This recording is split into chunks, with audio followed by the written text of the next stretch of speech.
नमस्कार मित्रों, the teacher show के एपिसोड नंबर 88 में एक बार फिर से आपका स्वागत है।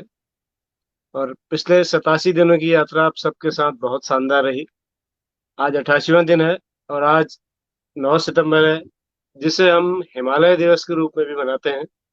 आप सब जानते हैं कि ग्लोबल वार्मिंग और बहुत सारी अन्य समस्याओं के कारण हिमालय लगातार अपना स्वरूप खोता जा रहा है। और चूंकि सबसे नया पर्वत होने के कारण हिमालय बहुत संवेदनशील है और पूरी दुनिया के स्वास्थ्य, पर्यावरण और पेयजल से जुड़ा हुआ है, उनसे संबंधित है। तो इसलिए हिमालय को बचाना हम सबका कर्तव्य है। आज द टीचर शो का बहुत खास एपिसोड है, क्योंकि आज हमारे साथ जो शिक्षक इस कार्यक्रम में जुड़ रहे हैं वो हम सबके लिए बहुत ही गौरव के विषय हैं। और उनके नाम विश्व रिकॉर्ड है। जी हाँ, विश्व रिकॉर्ड है। और एक विश्व रिकॉर्ड नहीं है, दो विश्व रिकॉर्ड नहीं है, तीन नहीं है, चार नहीं है, पूरे पांच पांच विश्व रिकॉर्ड है। हम बात कर रहे हैं हमारे आज के अतिथि राजकुमार चंदन साहब की, जो देवास मध्य प्रदेश से इस वक्त हमारे साथ लाइव हैं।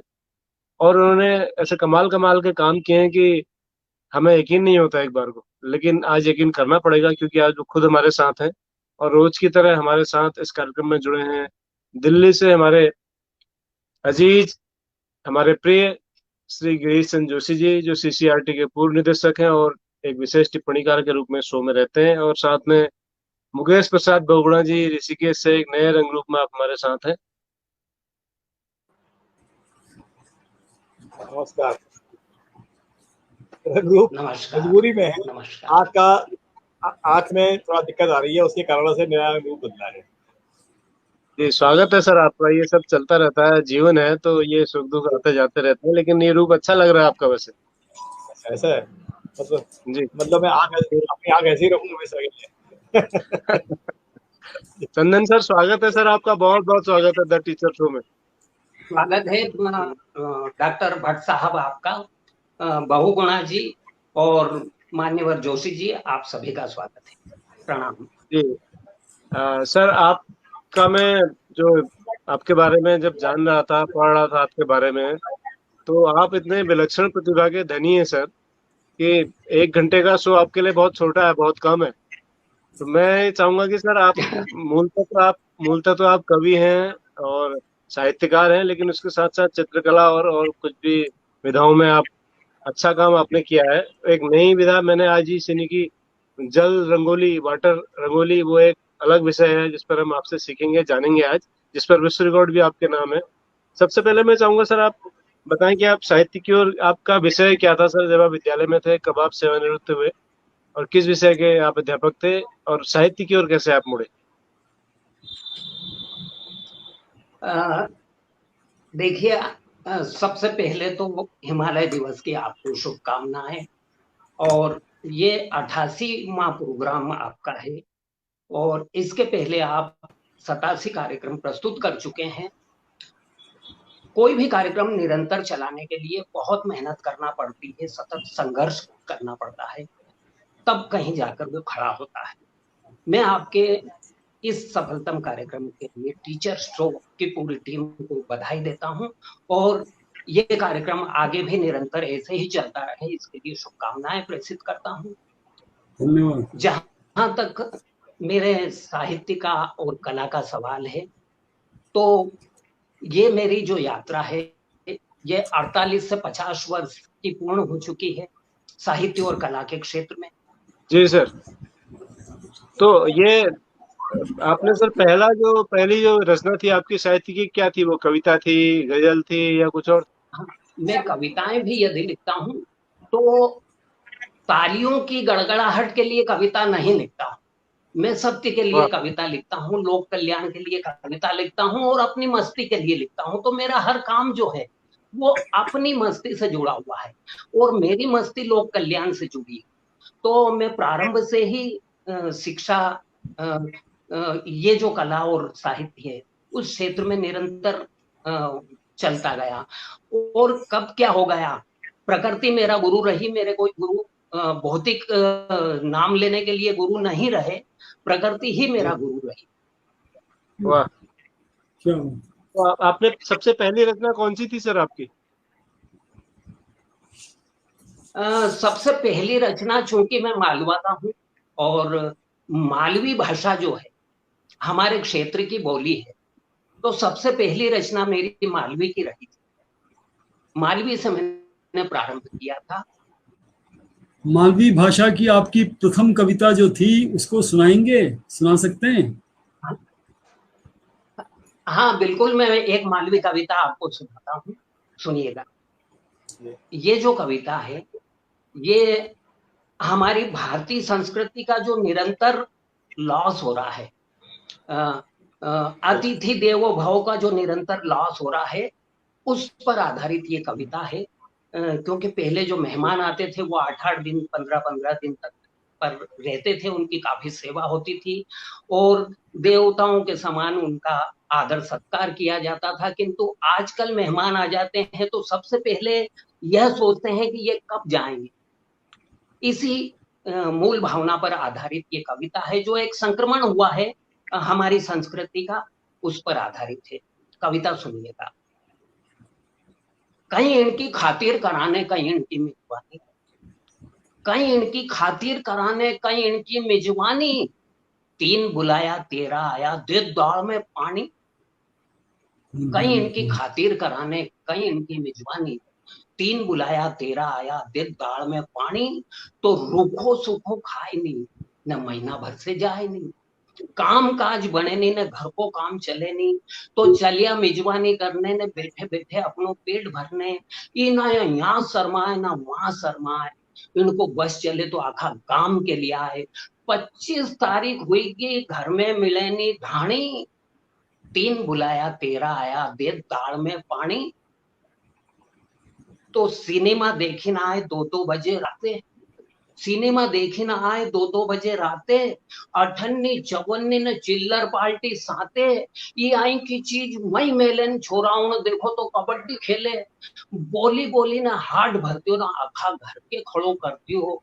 घर का सगड़ा महीना भर का गाँव उठी गया माणी, 3 बुलाया 13 आया, दे दाल में पानी। दाल में पानी। तो बर्तन मांजे लगता धोई के चूल्हो चौको करे, बर्तन मांजे लगता धोई के चूल्हो चौको करे। एकली घरवाली बापड़ी काका मरे, भाई को साड़ो ने उको जमई, नाना का घर की ने उकी भोजई। आजे जाइया काका जी ने काकी जी, दूसरी पूनम हुईगी घर में बैठा मामा जी। भाई की साड़ी महीना भर से बनी ने बैठी रानी, 3 बुलाया 13 आया, दे दाल में पानी, दे दाल में पानी। तो कविता का एक अंतिम बंद, एक बंद में भूल रहा हूँ, अंतिम बंद सुना रहा हूँ जी।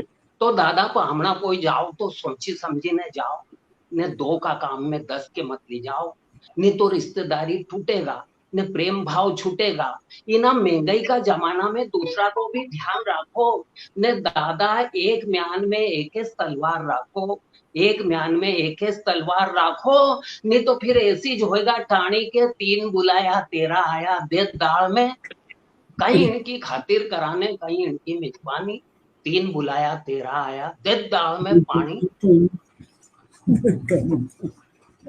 बढ़िया सर, बहुत बढ़िया। तो ये व्यंग के साथ साथ और वास्तविक परिस्थितियों की जटिलताओं को स्पष्ट करती कविता थी। और हमारे दर्शकों को आज एक तरह से बहुत सारे दर्शकों को नई भाषा का पता चला हो कि मालवी भी देश में कोई भाषा है जो भूली जाती है। तो मैं सर आपसे एक बात ये जानना चाह रहा था कि आपने जो विश्व रिकॉर्ड बनाया, अब उनकी बात करते हैं। हाँ तो सर सबसे पहले कहाँ से शुरू करें सर? आपने तो 5-5 बना दिए सर, शुरू कहाँ से करें?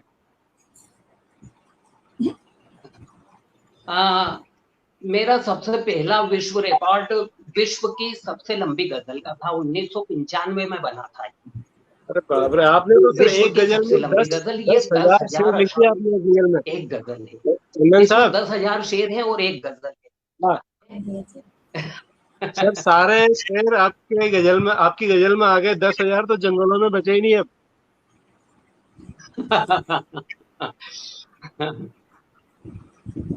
तो कितना समय लगा सर 10,000 शेर की गजल लिखने में? इसमें मुझे 9.5 से 10 साल तक काम करना पड़ा था। और बिल्कुल पेशेंस के साथ एक ही रचना पर इतना मैंने काम किया था। और मतलब रात और दिन काम किया था, अच्छे 12-14 घंटे प्रतिदिन इसमें काम किया था मैंने। वास्तव में ये गजल मैंने पूर्व नियोजित लिखी थी, मुझे कहीं से एक ठेस लग गई थी, किसी ने ताना मार दिया था, जो भी है वो उसके पीछे की कहानी अलग है, लेकिन किसी कारणवश मैंने ये गजल लिखी थी। और मैंने इसमें साल भर लिखने से पहले उसके प्रारूप को पहले समझा, परखा, जाना, और उसकी उसका वर्कआउट किया, उसकी कार्य योजना तैयार की। मैंने इसकी बहर की खोज की कि सबसे छोटी और सरल बहर कौन सी हो सकती है, तो मैंने बहरे मुतदारिक का चूज किया। फिर कौन सा ऐसा काफिया हो सकता है जो बहुत सारे शेरों को आगे बढ़ाए, तो मैंने अलीफ का काफिया चयन किया। इसमें बहुत खोजबीन के बाद अलीफ का काफिया ऐसा है जिसमें बहुत ज्यादा सानुप्रास है। सानुप्रास के बगैर कोई भी काव्य आगे नहीं बढ़ सकता। बहुत प्रसिद्ध शायर उर्दू अदब में है मिर्जा गालिब साहब, उनकी जो एक बहुत फेमस गजल है, दिले नादा तुझे हुआ क्या है, आखिर इस दर्द की दवा क्या है। ये जो अलीफ का काफिया और ये जो बहरे मुतदारिक है, ये उस गजल में भी बेसिक वो की वही है, वही नोटेशन। इसमें 300 कुल मकते हैं, मतले अर्थात मुखड़े, और 400 इसमें मकते हैं। मकते अर्थात जिसमें शायर का नाम आता है वो मकते, और मिसरे इसमें कुल 20,000 हैं, और कुल हर्फ इसमें 3,40,000 है। और आप यदि इजाजत दें तो मैं इसके कुछ 5-7 शेर आपको प्रस्तुत करना स्वागत है सर, चाहूंगा। स्वागत है। सुनिएगा, इसमें इस गजल के 3 वॉल्यूम पब्लिश हो चुके हैं, और उसमें लगभग 3,500 से अधिक शेर प्रकाशित हो चुके हैं, और बाकी के जो शेर हैं वो मेरे पास उपलब्ध है। मैं कुछ 5-7 शेर आपको इस गजल के जो मुझे याद आते हैं मैं सुनाता हूँ। मतलब देखिएगा, जिंदगी से बड़ा मजा क्या है, जिंदगी से बड़ा मजा क्या है, और जिंदगी से बड़ी सजा क्या है। जिंदगी से बड़ा मजा क्या है, और जिंदगी से बड़ी सजा क्या है। जिंदगानी 1000 रंगों की, शेर है कि जिंदगानी 1000 रंगों की, और हर रंग का नशा क्या है, और हर रंग का नशा क्या है। आओ नफरत को दफन कर डालें, आओ नफरत को दफन कर डालें, जिंदगी प्यार के सिवा क्या है। क्या बात है। नफरत को दफन कर डालें, जिंदगी प्यार के सिवा क्या है। और शेर देखिएगा कि खंजरों को तमीज क्या होगी, खंजरों को तमीज क्या होगी, पेट क्या चीज है, गला क्या है। खंजरों को तमीज क्या होगी, पेट क्या चीज है, गला क्या है। और आग नफरत की 4 सू भड़की, आग नफरत की 4 सू भड़की, सदी 21 को हुआ क्या है। चारों तरफ युद्ध का माहौल बना हुआ है, तीसरा विश्व युद्ध दस्तक दे रहा है। बारूद के पहाड़ हमने खड़े कर लिए हैं, परमाणु बमों का एक ढेर पर पूरी मनुष्य जाति खड़ी है। आग नफरत की 4 सू भड़की, सदी 21 को हुआ क्या है। और आग से किसको मिली है ठंडक, आग से किसको मिली है ठंडक, कोई पानी से भी जला क्या है। बहुत बढ़िया, बहुत पानी से भी जला क्या है। और ये शेर मैं खास तौर से प्रस्तुत करना चाह रहा हूं मैंने तो कर दिया दिया रोशन, मैंने तो कर दिया दिया रोशन, मैं नहीं जानता हवा क्या है। बहुत सुंदर, मैंने बहुत तो सुंदर। कर दिया दिया दिया रोशन, रोशन, मैं मैं नहीं नहीं जानता हवा क्या है। हुआ क्या है। और बुद्ध सुकरात हो या मीरा हो, बुद्ध सुकरात हो या मीरा हो, सच को पीकर कोई मरा क्या है। बहुत और सुंदर। हो गए दफन सिकंदर कितने, हो गए दफन सिकंदर कितने, खाक से कोई भी बचा क्या है। ओए होए जो होए होए। अपनी आग में जला खुद ही, जो अपनी आग में जला खुद ही, वो समंदर से भी बुझा क्या है। और ढूंढने वाले रब को ऐ चंदन, ढूंढने वाले रब को ऐ चंदन, आग पानी जमी हवा क्या है। ओए होए होए। ढूंढने वाले रब को ऐ चंदन, आग पानी जमी हवा क्या है। वाह, बहुत अच्छे चंदन जी। बहुत राजकुमार जी, ऐसा लग रहा है कि आप कहते रहें और हम सुनते रहें, और पूरा देश आपको हाँ सुन रहा है। किसी का पिन ड्रॉप साइलेंट, सुई पटक सन्नाटा था, और आप कहते जा रहे थे। आपकी आवाज इतनी हाँ मीठी लग रही थी। क्या बात है साहब, क्या बात है। आपने तो एक हमें नए मायने दे दिए। आपने दुनिया की सबसे लंबी हाँ गजल में 10,000 शेरों को कैद कर दिया। अब अगर आप इस गजल को एक साथ पढ़ेंगे हाँ। तो कितना समय लगेगा सर? इसको इसको करीब 11 दिन लगेंगे। हाँ? यदि इसको गा के पढ़ा जाए तो 11 दिन लगेंगे। भटजी मुबारक, भटजी मुबारक। 11 दिन का हम राजकुमार चंदन जी को ही कैच कर लेते हैं यार। ये ठीक है। ये वही मैं कह रहा हूँ कि ये हमारे 88 पास से। में अगले 11 के लिए बची है। हाँ, तो चंदन भाई अगर वो शतक यही बनाएंगे। 18 से 88 से लेकर 11 दिन 100 में हो जाएंगे। 100वें दिन को दे देंगे, पेवेलियन पे वापिस बुला लेंगे। बहुत सर, बढ़िया। सर वो वो 11 दिन नॉन स्टॉप है रामचरितमानस के पाठ की तरह। ऐसा नहीं कि 1 घंटे के ठीक शो में। 11 दिन रामचरितमानस के पाठ की तरह रात दिन पढ़ना पड़ेगा पूरी मंडली के साथ, तब जाके वो दुनिया की सबसे लंबी गजल पूरी होगी। है। 111 दिन हो गए, 111 दिन हो गए। वाह सर वाह, मतलब आपको सल्यूट है साहब। आपको आपके बारे में कहने के लिए मेरे पास तो शब्द नहीं मिल रहे हैं। मैं सही बता रहा हूँ आपको।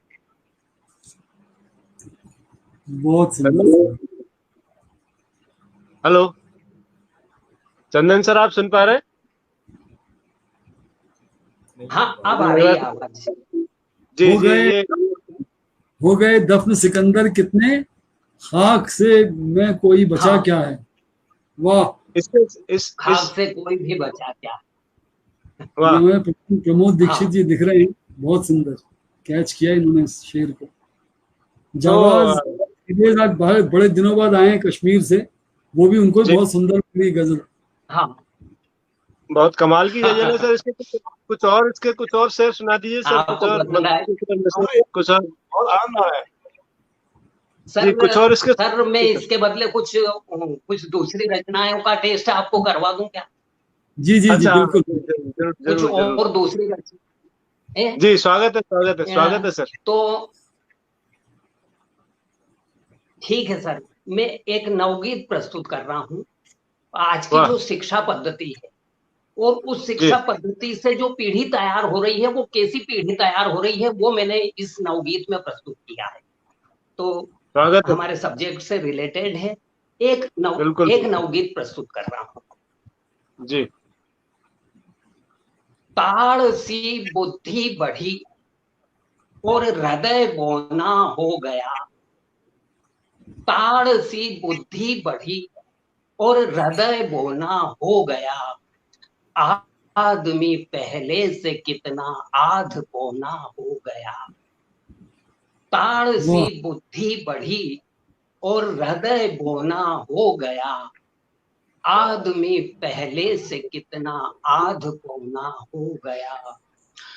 पोथियों का भार अपने सर लिए, सूचना के ढेर सौ भर लिए, जिंदगी को फेंक कूड़ेदान में, मौत के सामान सौ भर लिए, तो कामनाएं सर चढ़ी और मन बिछोना हो गया, आदमी पहले से कितना आध पौना हो गया, आदमी पहले से कितना आध पौना हो गया।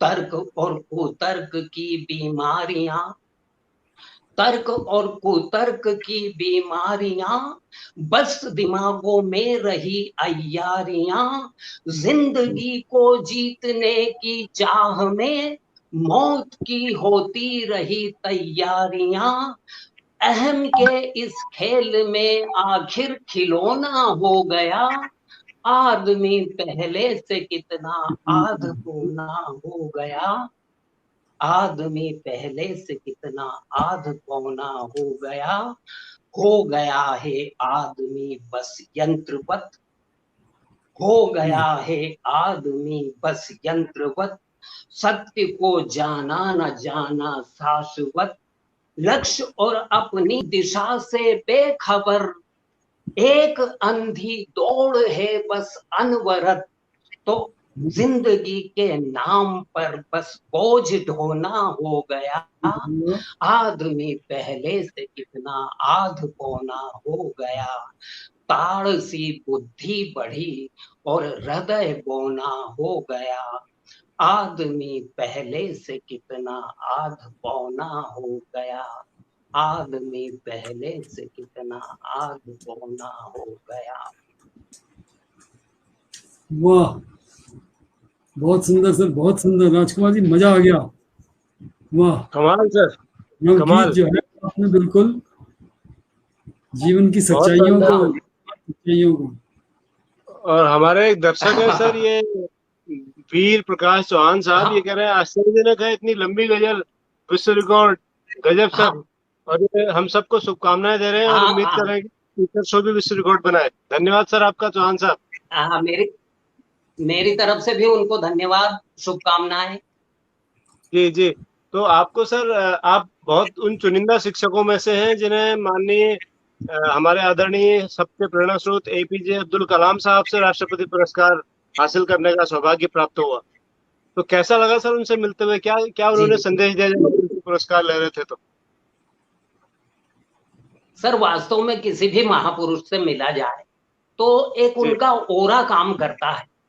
जब भी उनके शारीरिक परिक्षेत्र में हम में आते हैं तो एक निश्चित दूरी से ही कोई एक ऐसी भावना क्रिएट हो जाए, सक्रिय हो जाती है, जो हमें कहीं ना कहीं प्रोत्साहित करती है, हमें कहीं ना कहीं आगे बढ़ने का अवसर प्रदान करती है और हमारे मन मस्तिष्क को उन्नत करने का काम करती है।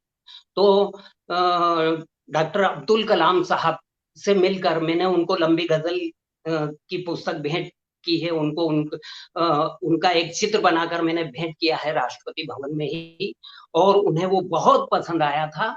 और उन्होंने मेरी लंबी गजल की जो बुक है उस पर उनके हस्ताक्षर और शुभकामनाएं, ऊपर शुभकामनाएं लिखा हुआ और नीचे हस्ताक्षर करके मुझे वापस दी थी। वो मेरे पास सुरक्षित है। वाह सर, वाह, बहुत बहुत बढ़िया सर, बहुत शानदार। तो ये कुछ यादगार क्षण होते हैं जिसमें जो हमारे जीवन की अमूल्य निधि होते हैं, और इससे बड़ी कमाई कोई नहीं होती सर हमारे जीवन में, जब हम ऐसे लोगों से मिलते हैं। कुछ संयोग होता है और ये संयोग प्रकृति निर्धारित करती है, ये हमारे आपके बस की बात नहीं है, प्रकृति ही कोई संयोग देती है। और सर, हमारे जो दर्शक है प्रबोध दीक्षित जी, आज पहली बार शो में कमेंट कर रहे हैं, लेकिन बहुत अच्छे कमेंट कर रहे हैं और लगातार कमेंट कर रहे हैं। उन्होंने एक सवाल पूछा है कि इतनी लंबी गजल के लिए काफिया रदीफ कैसे मिले होंगे? बहुत बहुत बधाई। इसमें मैंने बहुत लंबा, मैंने साल भर सिर्फ गजल लिखने के पहले उसको कैसे इतनी लंबी किया जाए, उसकी बहर कैसी हो, उसके रदीफ काफिये कैसे हो, उसके सानुप्रास कितने होंगे, ये सारी प्रिपरेशन मैंने पहले की, उसके बाद मैंने लिखना प्रारंभ किया। जी, आपने पहले औजार तैयार कर लिए, घिस घिस के उनको नुकीला बना लिया और उसके बाद मैदान में। जी हाँ, रॉ मटेरियल पहले तैयार किया। जी जी जी। तो सर हम अभिभूत हैं आपसे मिल करके। ये तो आपका पहला विश्व रिकॉर्ड था, अब आते हैं दूसरे विश्व रिकॉर्ड की ओर। सर वो किस चीज में बनाया आपने? दूसरा विश्व रिकॉर्ड मेरा जल रंगोली का था। जल रंगोली के इसके बाद सीधे 3 विश्व रिकॉर्ड कंटिन्यूटी में। अच्छा। वाह। 2008 में देवास के, मध्य प्रदेश देवास में एक तालाब है, मीठा तालाब उसका नाम है। और वो करीब वो 17 एकड़ का तालाब है। उस पूरे तालाब में हमने वाटर रंगोली बनाई थी, पूरे तालाब में। ये 8 लाख वर्ग फीट का काम था, दुनिया की सबसे बड़ी रंगोली, सबसे बड़ी। और इसमें हमें बहुत बहुत संघर्ष करना पड़ा था, बहुत चुनौतियों का सामना करना पड़ा था। ये एक टीम वर्क था। मेरे 19 छात्र मेरे साथ थे। मैं जिस स्कूल में था, उत्कृष्ट विद्यालय में था देवास के। जब जी हमने जी। काम प्रारंभ किया तो मौसम हमारे विपरीत हो गया था, हवाएं काफी तेज चलने लगी। और ये जो वाटर रंगोली है, इसके जो कलर होते हैं वो पानी के भार से हल्के होते हैं, यानी हवा में आसानी से उड़ जाते हैं। उड़ जाते। तो हम जो भी काम करते थे, जैसे 3-4 एकड़ में हमने आज जो वर्क किया, वो वर्क हवा अपने आप उड़ा ले जाती थी, 3 घंटे बाद वापस वहां पानी हो जाता था। और इस तालाब में पानी के सर्प थे जो बार बार हमारे बीच में आकर, और जैसे ये आप चित्र में फ्लावर देख रहे हैं और इसमें ये एक लाइन लाइन देख रहे हैं, ये रबर के बेल्ट है। ये वास्तव में कलर को रोकने की एक कवायद है, एक तकनीक है। तो हम जब रबर के बेल्ट बांधते तो बेल्ट पानी में सेट करते थे तो सांप उसमें उलझ जाया करते थे। 3 बार हमारे साथ ऐसी घटना घट चुकी है इसी तालाब में, इस रंगोली को बनाते हुए। लेकिन मैं, मेरे जो सभी सहयोगी छात्र कलाकार हैं, वो और मैं, हमने हर चुनौती का सामना किया। हम तालाब से बाहर नहीं निकले, चुनौतियों से घबराए नहीं। अंततः 18वें और 19वें दिन हमें सफलता मिल गई और हमने इस काम को पूरा कर दिया। और 8 लाख वर्ग फीट के पूरे तालाब में उसको रंगोली से ढक दिया। वाह, क्या बात। और इसके जो कलर हैं, उसके कलरों की खोज भी हमने ही की है। हमने हाथ से कलर बनाए हैं, मार्केट में ये कलर मिलते नहीं हैं। और पूरे देश में केवल चूंकि ये यहीं खोजी गई है, देवास में ही, इस करीब 4 साल इसमें शोध किया गया, इसमें बहुत बहुत प्रयोग किए मैंने छात्रों के साथ मिलकर। और हमने कलर और कलर को बांधने की तकनीक दोनों को खोजा और फिर हम इसको बनाने में सफल हुए। कमाल है सर, कमाल है। तो ये जो जल रंगोली है, जब हमने इसको विकसित किया तो इसकी पुस्तकें भी छापी, रंगोली कैसे बनाए।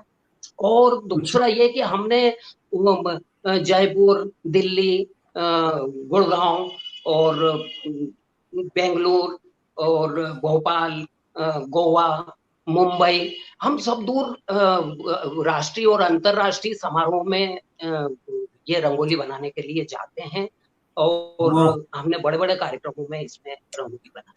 आपके कोई छात्र जो हैं वो इसमें अपना कैरियर बनाना चाहते हैं, कैरियर बना रहे हैं? क्योंकि आपने ये काम 2008-2009 में किया, 12 साल में। हाँ, कुछ आपने देखा कि आपके छात्र मेरे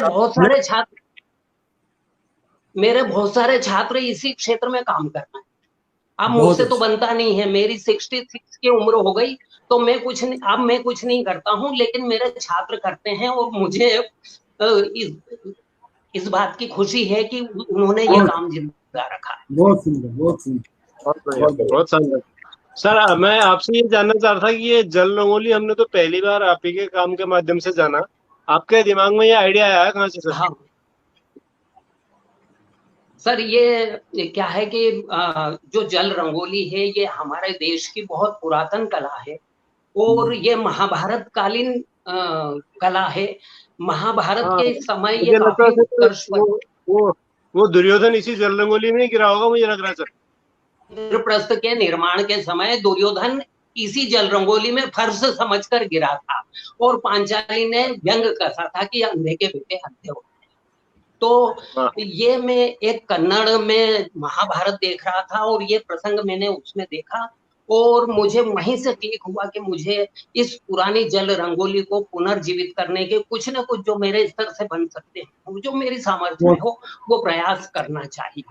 तो मैंने इसमें वहीं से मुझे क्लिक हुआ और मैंने काम करना शुरू किया था। क्या बात, बहुत बढ़िया, क्या बात है सर। तो महाभारत आपकी प्रेरणा स्रोत रही और आपने पुनर्जीवित कर दिया उस दृश्य को जब दुर्योधन जो है जल रंगोली में गिर पड़ा। अब ये अस्तित्वगत है सर कि क्या हुआ। सर मैं ये 88वां एपिसोड है, द टीचर शो का 88वां एपिसोड है और मैं और आदरणीय जोशी जी लगातार 88 दिन इस शो में रहे। कभी कभी भगवान जी 2-4 दिन व्यस्त रहे तो वो कम जुड़ पाए या नहीं जुड़ पाए। हर दिन सर मैं बाकी दो लोगों की बात नहीं कहता, लेकिन मैं अपने निजी विचार बता रहा हूँ और लोग इसे अपने ऊपर लागू करें ना करें उनकी मर्जी है। मुझे हर दिन सर अपने बौने होने का एहसास होता है इस शो में आने के बाद। हर दिन अपने छोटेपन का एहसास होता है। आप जैसे लोग इस शो में, आप जैसे शिक्षक जब इस शो में आते हैं तो ये समझ नहीं आता कि लोग मतलब कितनी प्रतिभाएं इस हिंदुस्तान में छुपी हुई हैं और शिक्षकों ने इस देश को कैसी कैसी कलाएं दी हैं। सर आपने महाभारत की कला को पुनर्जीवित कर दिया, बताइए। बिल्कुल ठीक, 100% सहमत हूँ मैं आपसे। सर ये तो आपकी भावना है, भाव है आपके। और वास्तव में मेरा तो ऐसा मानना है इस विषय पर कि पूरी दुनिया में प्रत्येक व्यक्ति यूनिक है, क्लासिक है और वैल्यूबल है।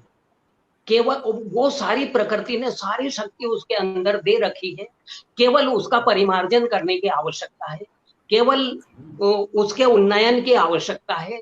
यदि वो अपने अंदर से खजाने निकाल लेता है तो वो जो चाहे वो कर सकता है, क्योंकि प्रकृति ने उसकी अभिलाषा बाद में दी है। वो जो इच्छाएं पैदा करता है प्रकृति, वो बाद में देती है इच्छा, उसका साधन पहले भेज देती है प्रकृति। बच्चा बाद में आता है, दूध पहले आ जाता है। वाह, क्या बात है सर। तो तीसरा विश्व रिकॉर्ड किस चीज में था सर? तीसरा विश्व रिकॉर्ड मेरा जल रंगोली का ही था। ये मैंने स्कूल फॉर एक्सीलेंस देवास में बनाया था। ये 24 घंटे 40 मिनट का एक रिकॉर्ड है, शॉर्ट टाइम रिकॉर्ड। 24 घंटे 40 मिनट में मैंने 3x4 के पोर्ट्रेट अपने भारतीय नायकों के बनाए थे, अनवरत बिना के। ये पानी में? जी हाँ, वाह, पानी में। कितने पोर्ट्रेट थे सर? ये जो 101 पोर्ट्रेट। वाह, 101। कमाल है सर, अद्भुत। तो ये आपका तीसरा विश्व रिकॉर्ड था सर। चौथा विश्व रिकॉर्ड किस चीज में रहा? चौथा विश्व रिकॉर्ड हमने पानी पर ही एक गलीचा बनाया था, 5200 वर्ग का। 5200 वर्ग एक गलीचा, जो कमरे में बिछाने का गलीचा होता है, उसकी डिजाइन बनाई थी और वो 5.5 घंटे में बनाया था। मतलब शॉर्ट टाइम वर्ल्ड रिकॉर्ड है। 5.5 घंटे में 5200 वर्ग फीट का एक गलीचा तैयार किया था। अद्भुत सर, अद्भुत, कमाल। ये कुछ और चित्र हैं सर स्क्रीन पर, ये भी आप ही के बनाए हुए हैं? जी हाँ, सब मेरे हैं। तो चित्रकला का कोई प्रशिक्षण लिया सर आपने या शौकिया शुरू हो गए? नहीं, मेरी जो गुरु है वो प्रकृति है और समय ने मुझे सब धीरे धीरे ठोकर खाते खाते खाते खाते धीरे धीरे सब कुछ समय सिखाता चला गया। कमाल। आपने ये चौथा विश्व रिकॉर्ड आपका रहा सर। तो पांचवा विश्व रिकॉर्ड किस चीज में रहा सर?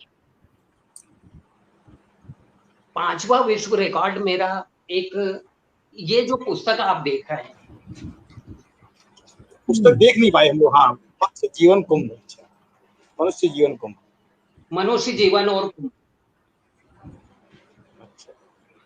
सर ये जो पांचवा विश्व रिकॉर्ड है ये 2016 का है। ये इंदौर में बनाया था, मध्य प्रदेश इंदौर में। ये वर्ल्ड रिकॉर्ड ऐसा है, ये भी शॉर्ट टाइम वर्ल्ड रिकॉर्ड है, कम समय में अधिक काम करने का।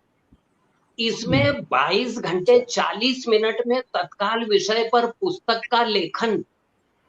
का लेखन और उसकी typing, setting, proof reading, cover page का चित्रांकन, प्रिंटिंग, बाइंडिंग, विमोचन और वितरण और बुक स्टॉल पर उसका पहुंच जाना और 2 पुस्तकों का बिकना, ये 22 घंटे 40 मिनट में शामिल। माय गॉड, वाह, अमेजिंग है, अमेजिंग। कमाल है। 22 घंटे 40 मिनट में इतना सब हो गया। हालांकि ये टीम वर्क का काम था, प्रिंटिंग करने वाले अलग थे, चित्र बनाने वाले मेरे छात्र थे और मैं तो पुस्तक लिखने वाला राइटर था केवल। लेकिन पुस्तक कैसे लिखी गई ये बड़ा चुनौतीपूर्ण था।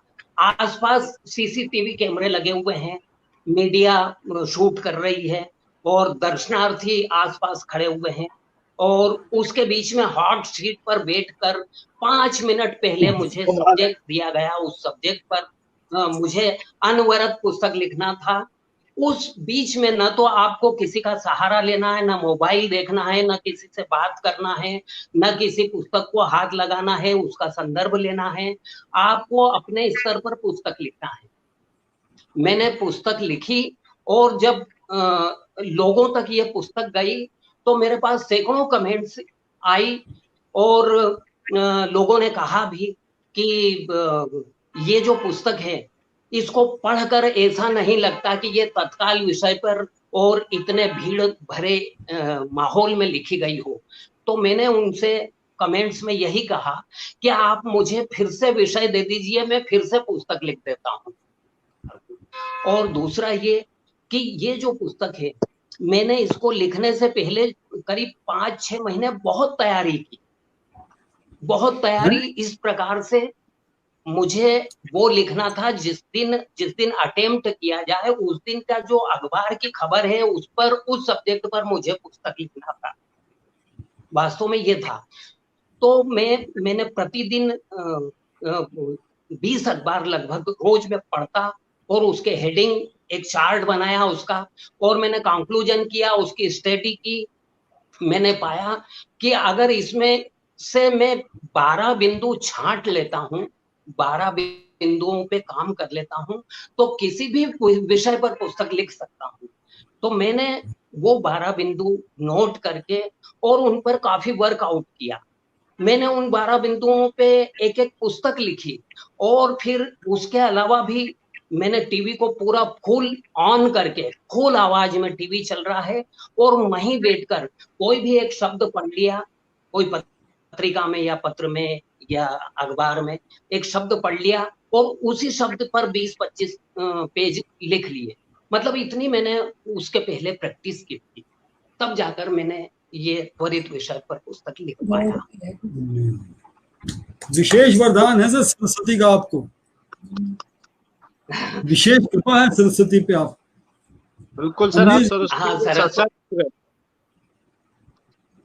सरस्वती जी की छाया में, सरस्वती जी की छाया में और उनकी अनुकंपा में तो आप उस नगर से हैं जहाँ संगीत सम्राट कुमार गंधर्व जी ने संगीत साधना की। कभी परिचित, कभी मुलाकात हुई, कभी वो आपका काम देख पाए?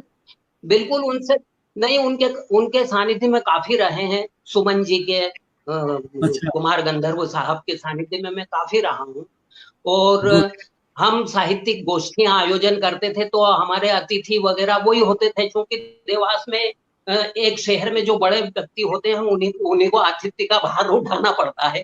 तो हमारे जो कार्यक्रम होते थे साहित्य के, वो उनके आतिथ्य का भार अधिकांशतः वही उठाते थे। बहुत अच्छा, सुंदर, क्या बात है सर आपको। सर आज जो हिमालय दिवस है वो साक्षात आप शिक्षकों के हिमालय हमारे सामने दिख रहे हैं। आपका कद शिक्षकों में हिमालय जैसा ऊंचा। संयोग देखिए, नहीं सर, ये संयोग है, लेकिन बहुत अच्छा संयोग है, सुसंयोग है ये। मैं ये कहता कि आपने ये कहा कि हर व्यक्ति, हर इंसान इस दुनिया में एक यूनिक इंसान है। वो हाँ बिल्कुल, वो उन्नयन कर सकता है, वो संवर्धन कर सकता है, वो संचरण कर सकता है। तो मेरे को लगता है कि आप फिलॉसफी में भी खूब डूबे हुए हैं और आपने स्वर्ग से संबंधित भी कुछ काम किया है, कुछ पुस्तक आपने लिखी है शायद स्वर्ग के जी ऊपर। हाँ। और मुझे हाँ, जैसे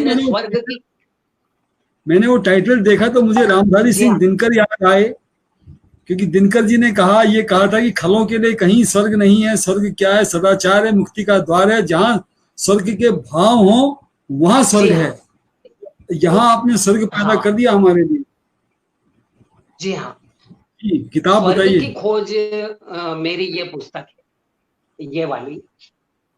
एक मिनट सर, एक मिनट सर, दिखाइएगा, जरा दिखाइएगा जी। या, जी जी जी। और ये हिंदी एडिशन और ये इसका English edition, discovery of haven.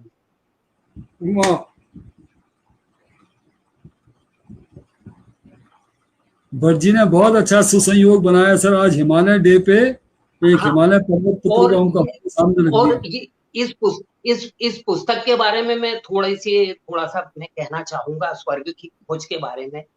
जी। ये पुस्तक बहुत ही वैल्यूबल है मेरी। मैंने अब तक 19 पुस्तकें मेरी प्रकाशित हो चुकी हैं, लेकिन ये जो पुस्तक है ये उन सबसे ज्यादा वैल्यूबल है।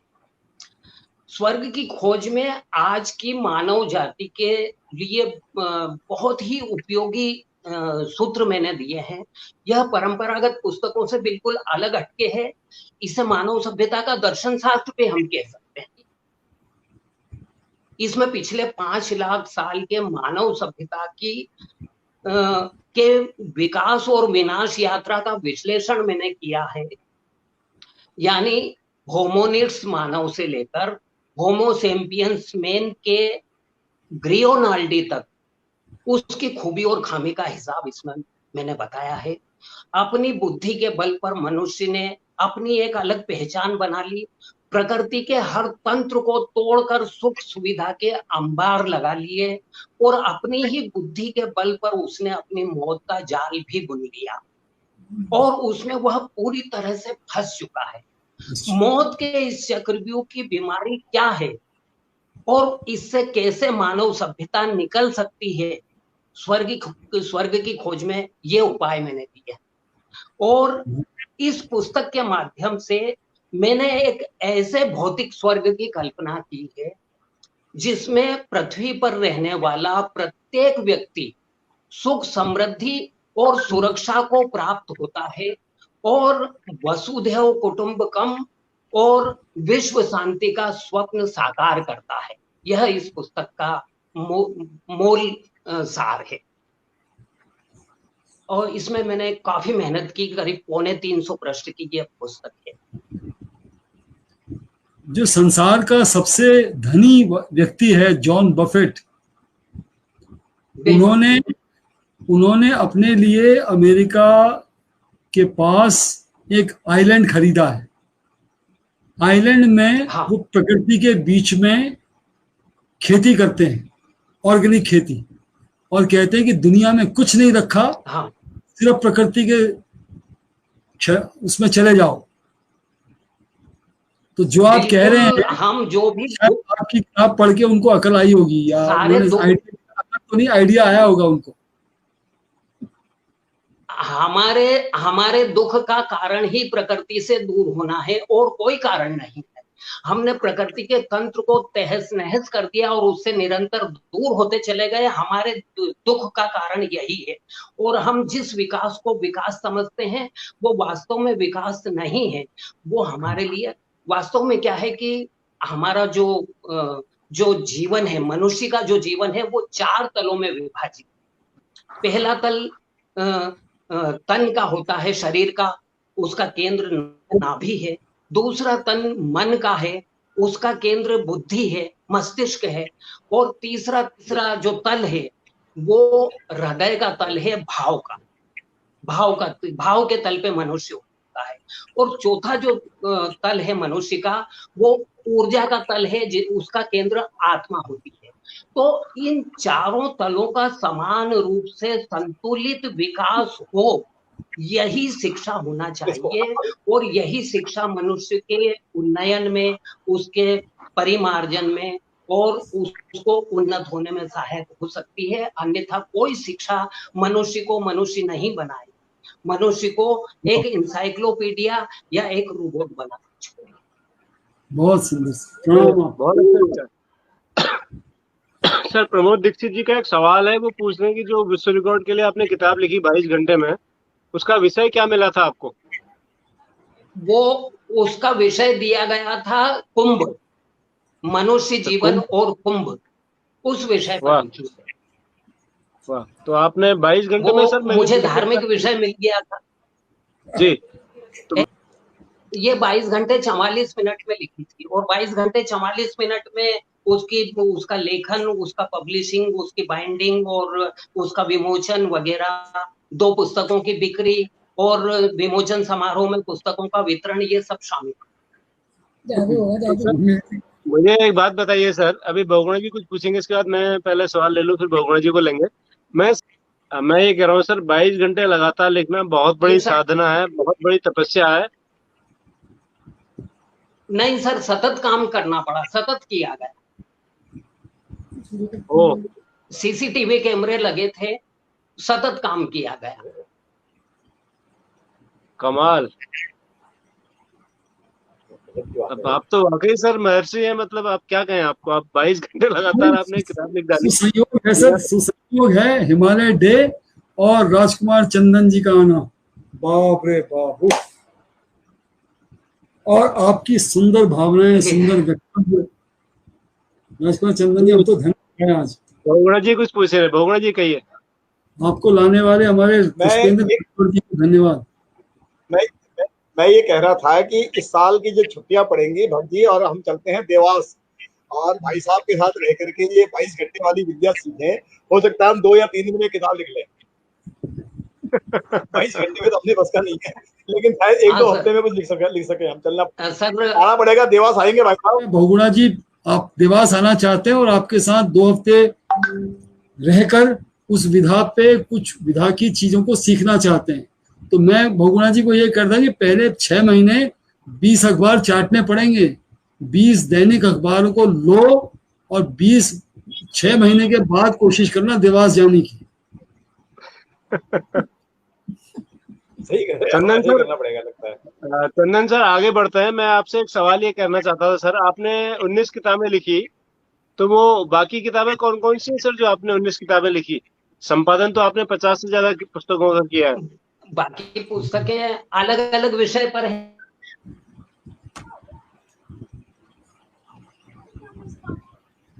तो अभी नेटवर्क की दिक्कत है थोड़ा सा, तो इस बीच हमारे बहुत सारे दर्शक हैं सर जो लगातार टिप्पणियां कर रहे हैं कि ये बिल्कुल अविश्वसनीय है, अद्भुत है, अकल्पनीय है। ये वीर सिंह चौहान जी हैं, ये कह रहे हैं कि द टीचर शो की वजह से ऐसी महान विभूतियों को जी आगे आगे। व्यक्ति को सरल होना पड़ेगा, सहज होना पड़ेगा, तब ही प्रकृति उसको अपने साथ या उसका साया प्रदान करेगी या अनुकंपा प्रदान करेगी। मेरा ऐसा मानना है। वाह, सही कह रहे हैं, बहुत अच्छा, बहुत सुंदर। आज तो कुछ कहते ही नहीं बन पा रहा,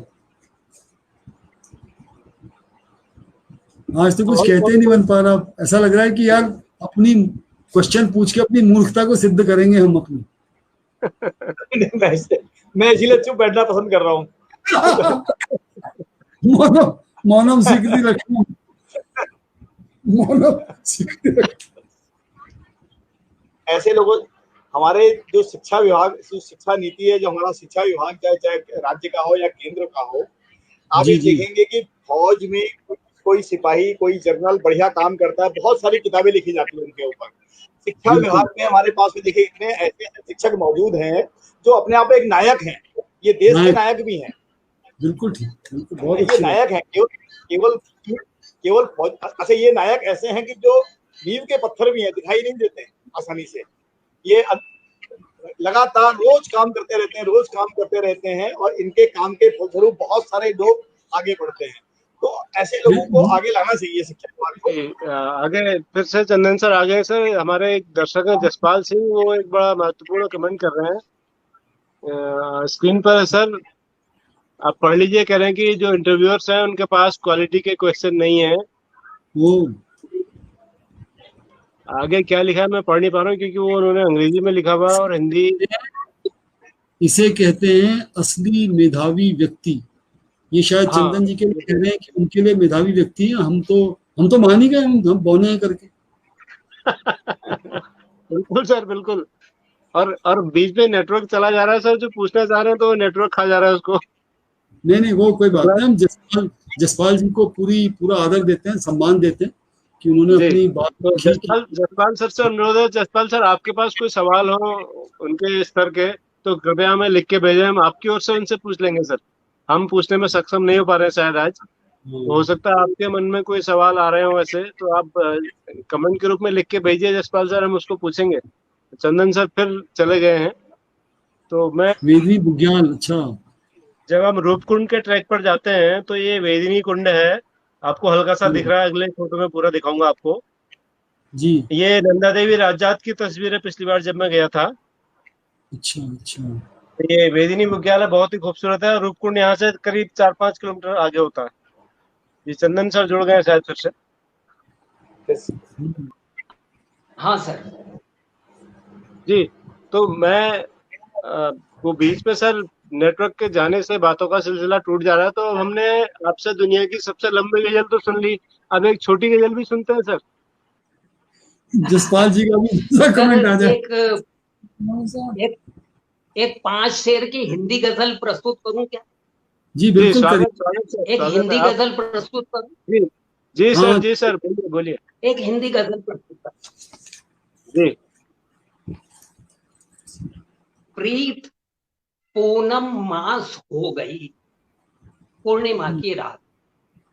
प्रीत पूनम मास हो गई तो कौमुदी कपास हो गई। चांदनी। क्या प्रीत पूनम मास हो गई तो कौमुदी कपास हो गई। और शेर देखिए कि देह रजनी गंध में खुली, देह रजनी गंध में खुली, श्वास अमल ताश हो गई, कौमुदी कपास हो गई। और शेर देखिए कि आपके ओठों ने क्या छुआ। ये शेर विशेष तौर से सुनिएगा कि आपके ओठों ने क्या छुआ, नीम में मिठास हो गई। आपके ओठों ने क्या छुआ, नीम में मिठास हो गई। और सप्तरंगी स्वप्न झरके रात, सप्तरंगी स्वप्न झरके रात, कुमकुमी पलाश हो गई। सप्तरंगी स्वप्न झरके रात, कुमकुमी पलाश हो गई।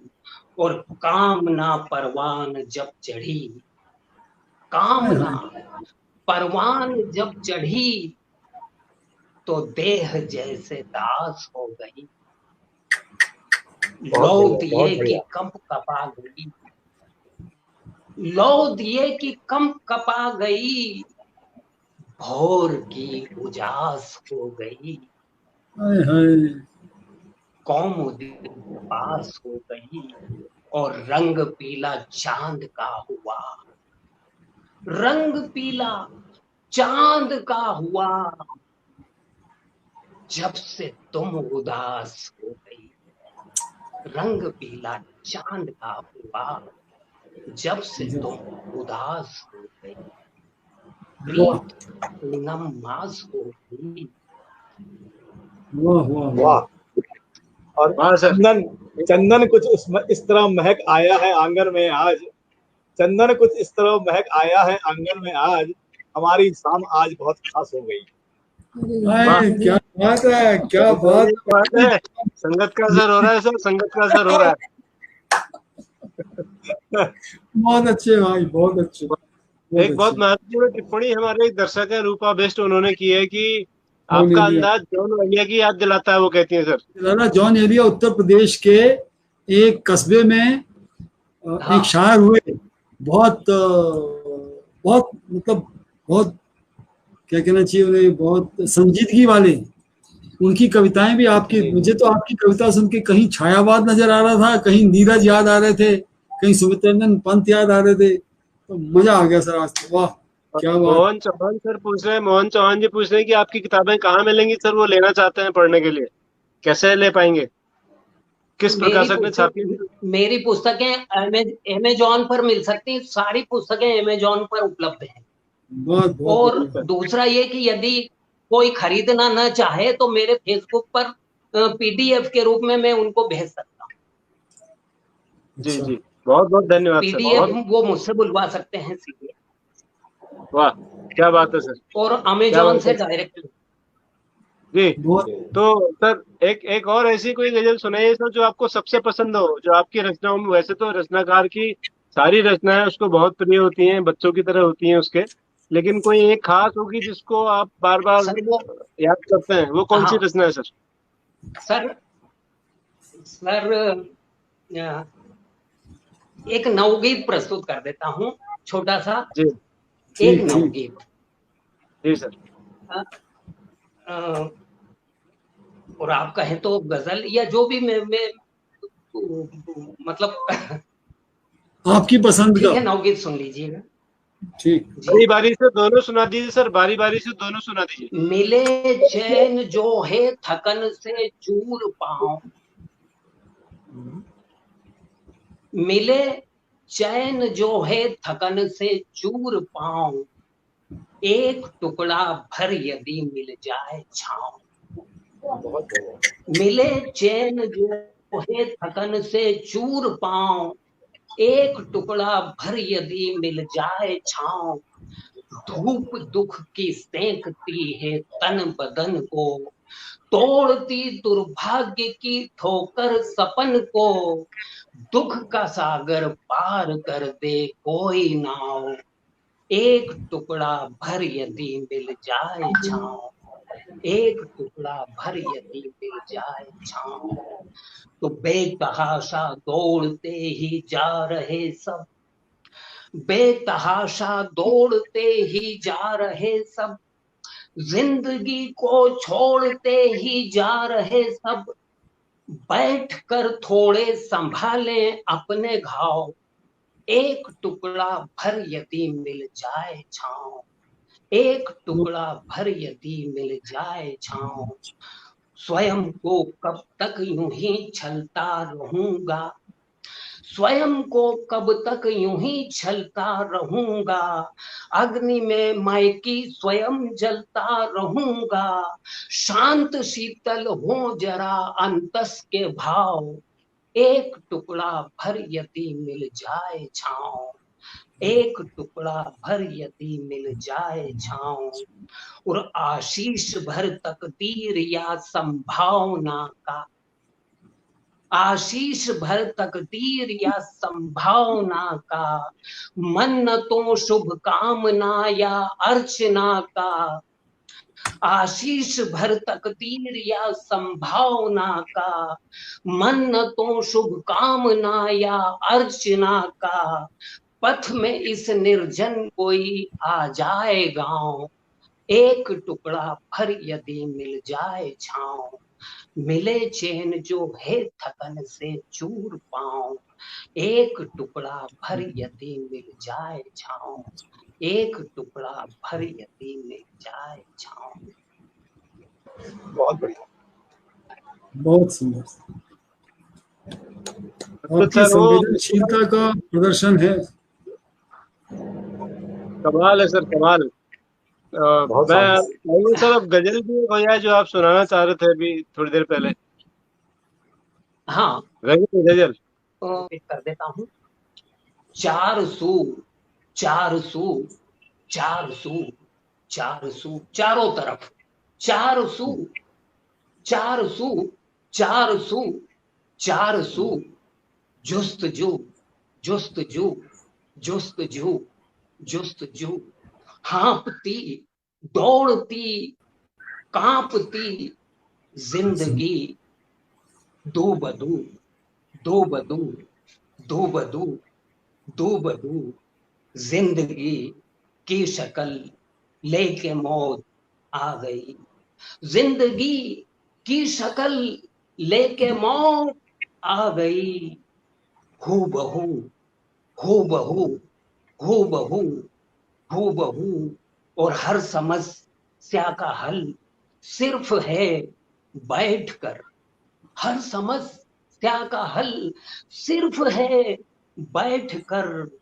रूबरू रूबरू रूबरू रूबरू, और हर तरफ लुट रही बेटियों की फकत, हर तरफ लुट रही बेटियों की फकत, आबरू आबरू आबरू आबरू, तशनगी के शहर में भटकती रही, तशनगी प्यास, तशनगी के शहर में भटकती रही, आरज़ू आरज़ू आरज़ू आरज़ू, तमन्ना, आरज़ू आरज़ू आरज़ू आरज़ू, और अपने दिल में तुझी को छुपा कर रखा, अपने दिल में तुझी को छुपा कर रखा,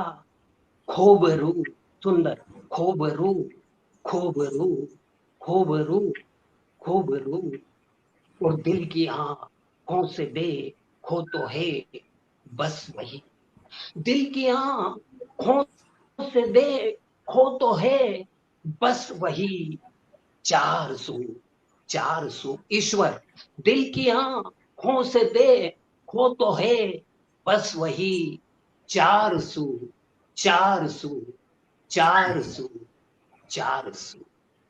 बहुत बढ़िया, बहुत बढ़िया। शहीदों का लहू, शहीदों का लहू आसमां पे चमक रहा, शहीदों का लहू आसमां पे चमक रहा, सुरखरू सुरखरू सुरखरू सुरखरू। क्या क्या बात, क्या बात, बहुगुणा जी रंग क्या है बात भाई है साहब। बहुगुणा जी। तुमको सुन करके लगाया हमको ऐसा, सर तुझको सुन करके मुझको लगता है ऐसे क्या कहूँ क्या कहूँ क्या कहूँ क्या कहूँ। बहुत बढ़िया। क्या बात है, आपने भट्ट साहब आपने काफिया मिला दिया। जी, थोड़ी बहुत आप जैसे लोगों की संगत में रह के कोशिश कर रहा हूँ सर, कमाल है। आप तो मतलब क्या कहूँ, और आज तो वाकई क्या कहूँ क्या कहूँ क्या कहूँ क्या कहूँ। यही कह सकते हैं, चुप रहूं चुप रहूं चुप रहूं। जी भोगला जी भी आज ठीक है। बहुत बढ़िया, बहुत बढ़िया, चंदन सर आनंद आ गया। आप वाकई राजकुमार हैं, और राजकुमारों के सिरमौर साहित्य की अगर हम बात करें, आपके क्षेत्र से, आपके पड़ोस से एक और बड़े अजीम शायर अभी कुछ दिनों पहले उनका इंतकाल हुआ था, राहत इंदौरी साहब। लेकिन आप उनसे किसी भी तरह से, मतलब हर तरह से मुझे तो ऊपर ही नजर आते हैं। आपका जो अंदाज है, आपका जो सुखन है, और आपका जो आपने जो लिखा है, वो कहीं से कहीं तक मुझे मतलब तुलना नहीं है सर, उसकी किसी से भी तुलना नहीं है, सच कहा जाए तो।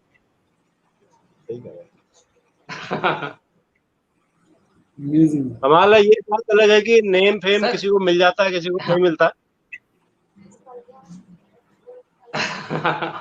अब ये तो सर क्या है कि सबकी यात्रा है अपनी अपनी, और जो जिस दिशा में जाता है उसको वो मिलता है।